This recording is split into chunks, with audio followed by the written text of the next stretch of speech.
কুরবানি দিবেন? এই যে এটা ভাল তাতে আবার 10 গ্রাম মানুষ জাবত দিছে।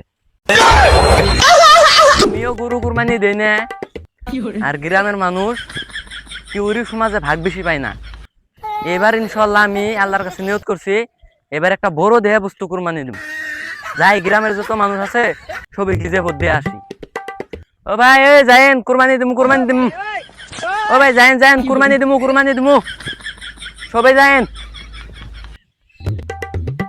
ছোট ভাই এবার আল্লাহর রাস্তায় কুরবানি দিমু, একটা বড় দেহ বস্তু কুরবানি দিমু। বাড়ির যত আত্মীয় স্বজন আছে সবাইকে নিয়ে যাবেন। আর ঈদের দিন তো যাবার পাবেন না, ঈদের দিন মাংস দিবেন যাবেন, ঈদের বাদের দিন আল্লাহ বছর বাইরে যত আত্মীয় স্বজন আছে সবাইকে নিয়ে যাবেন। কথা তো ঠিক হলো? ঠিক হলো। যাবেন কিন্তু, হ্যাঁ ঠিক আছে। আমি তাহলে আরো গ্রামের 10 গ্রামের মানুষের যে ভোট দেওয়া লাগবো, যে ভোট দেখে, ঠিক আছে? আচ্ছা ঠিক আছে। ও ভাই তোমাকে উঠকাই দিছি, রাহো।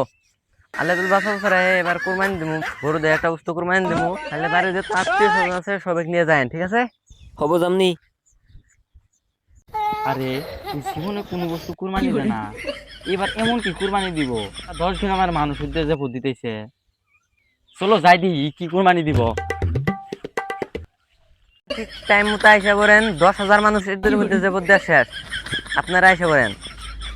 ভাই কি হলো? তা কোনটা কিনছেন, কোনটা কুরবানি দিবেন? এই যে এটা